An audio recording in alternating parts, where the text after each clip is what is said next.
alamin wassalatu wassalamu ala asyrofil anbiya'i wal mursalin sayyidina wa maulana Muhammad wa ala alihi wasahbihi ajmain.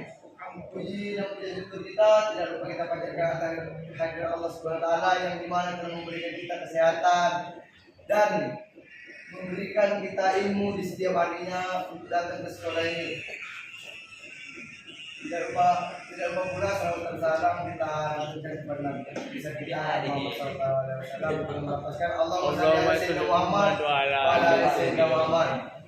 Berdirinya saya di sini, saya akan mempresentasikan PPT saya atau laporan kerjaan saya yang berjudul mengganti kampas rem pada mobil. Tujuan dari perkara ini yaitu meningkatkan talenta siswa-siswi yang dilakukan oleh individu untuk masa kini dan mendatang dan mendapatkan pengalaman di dunia kerja atau di dunia PKL. Jam kerja saya di sana atau jam PKL saya yaitu masuk jam 8 dan kita pulang jam 5.30 dan jam setengah itu jam 12. Bunda. Lokasi tempat magang saya Pekanbaru, Jalan Soekarno Hatta, dekat Sepedo Sentra Servis Mobil. Ini adalah gambaran dari samping ini saya ya. Mengganti kampas rem mobil. Definisi kampas rem adalah kampas rem atau juga disebut dengan brake pad adalah komponen penting dalam sistem pengereman kendaraan bermobil yang berfungsi untuk menekan piringan cakram atau dinding tromol bagian dalam.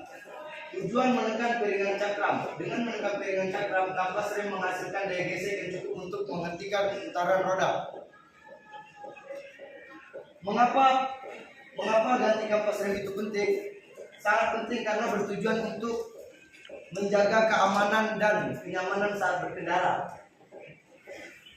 Komponen yang diperiksa dalam mengganti kampas rem yaitu kampas rem, periksa ketebalan kampas rem dan ganti jika sudah terlalu tipis. Pemakaian kampas rem itu biasanya jangka panjangnya itu 40.000 sampai 80.000 km atau 2 sampai 3 bulan tergantung perjalanan juga ya. Yang kedua itu ada cakram rem. Periksa kondisi cakram rem apakah ada retakan atau kerusakan pada permukaannya. Yang ketiga ada selang rem. Periksa apakah ada retak atau kebocoran. Yang keempat ada minyak rem. Periksa kualitas minyak rem dan diganti secara berkala setiap 3 tahun atau 60.000 km. Yang kelima itu ada seal piston. Periksa bagian seal piston berfungsi dengan baik agar tidak terjadi kebocoran minyak rem. Yang keenam ada brake show. Periksa kondisi sepatu rem yang rentan terhadap karat.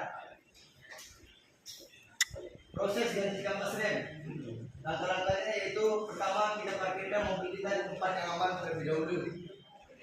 Yang kedua lepaskan roda depan atau bagian mana remnya yang mau diganti. Yang keempat itu angkat kaliper dari cakram. Sebelum angkat kaliper itu kita buka baut kalipernya. Di situ ada 2 baut. Yang kelima membersihkan kaliper cakram. Yang keenam pasang kampas rem yang baru kita buka yang namanya. Yang ketujuh pasang rem kembali kaliper cakram dan kencangkan kembali baut kaliper. Kesimpulan kampas rem adalah paling penting dalam sistem pengereman mobil yang berfungsi menggunakan cakram. Kampas rem memiliki lapis kampas membantu sistem pengereman bekerja lebih baik. Ini pertama saat mobil maju dan ingin berhenti atau berbelok.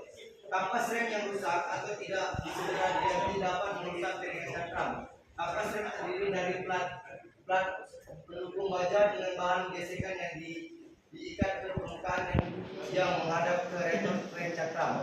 Kampas rem belakang berfungsi sebagai elemen penggigit yang mencengkeram piringan atau drum rem ketika rem pedal ditekan. Gesekan yang terjadi atau kampas rem dengan piringan atau drum rem yang menyebabkan kendaraan melambat dan akhirnya berhenti. Suka dan duka ini dari hati sendiri. Suka dan duka ya, suka itu di dalam bengkel yang kita bisa banyak belajar dari semua mekanik. Jadinya dunia ini luas, tidak semua orang bisa mampir ke bengkel Sepedo Sentra Mobil. Hanya saya, Agus dan Gesta Dayat yang berada berbeda. Dukanya pulang makan nggak sesuai ekspektasi atau terlalu parah malam, dan bagian cuci piring kita harus turun tangan. Intinya kerjakan selagi kamu mampu, selebihnya serahkan kepada yang esa. Selebihnya kurang kurang lebih mohon maaf. Assalamualaikum warahmatullahi wabarakatuh. Waalaikumsalam. Jangan hanya diam aja, diam untuk bersuara. Assalamualaikum warahmatullahi wabarakatuh.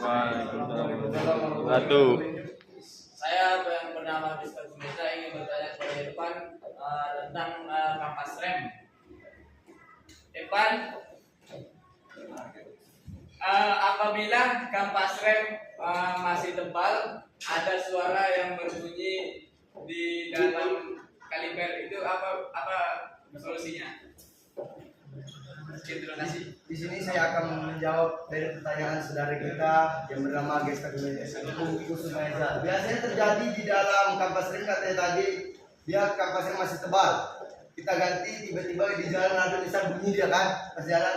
Itu bisa terjadi dari fan kaliper. Karena di situ, karena fan kaliper itu kadang terjadi suatu haus dia jadi longgar. Jadi ketika jalan atau kita jalan mundur pas ngerem itu terjadinya bunyi. Biasanya cara mengakali pen kaliper itu kita akali dengan membalut menggunakan selotip, atau kita balut dia menggunakan seng atau kaleng, dia kaleng tipis. Sekian dari saya untuk menjawab pertanyaan saudara kita Gesta Kumeza. Lebih dan kurang mohon maaf. Jadi kalau perjalanan dia tetap bunyi Pak, jadi longgar ibaratnya. Ada haus ya. Haus. Jadi biasanya Kita ganti itu aja. bisa langsung ganti pennya bisa. Ada jual kan? Ada jual, cuman biasanya orang banyak mengakali karena mungkin harga atau nominal tadi mungkin kan. Mas, untuk harga kaliper rem itu enggak lah mahal-mahal kali Mas. Kalau itu kemarin saya beli di ada toko spare part. Di sana itu harga satu pen kalipernya itu 35.000. Itu tergantung merek mobil ya. Kalau yang kemarin itu saya beli pen kaliper itu mobil, kalau nggak salah itu mobil Yaris 2016 atau 15 itu. Sekian wawasan saya daripada Irfan. Terima kasih. Jawaban saya ya tadi dari kawan kita itu harga pen clipper menurut dia yang pernah dia beli itu murah. Soalnya yang saya buka ini nggak seingat saya itu BMW, mungkin lebih mahal, jadi orang itu lebih ke mengakali aja katanya. Ini saya sama mekanik, lebih kata mekanik cukup dibelikan untuk apa aja. Karena kita nggak tahu harga kaliper baru tadi kaliper BMW ini berapa kan. Ini yang mungkin yang biasanya dia belanja mungkin mobil-mobil ringan seperti Avanza mungkin kan. Kita nggak tahu karena bengkel BMW ini nggak semuanya orang bisa, karena kita dalam BMW ini membutuhkan ilmu yang sangat luar biasa ya. Lebih dan kurang jawaban dari saya. Terima kasih. Terima kasih untuk kawan-kawan yang sudah bertanya dan berkontribusi dalam penyampaian saya hari ini. Lebih dan kurang saya mohon maaf. Assalamualaikum warahmatullahi wabarakatuh. Waalaikumsalam warahmatullahi wabarakatuh.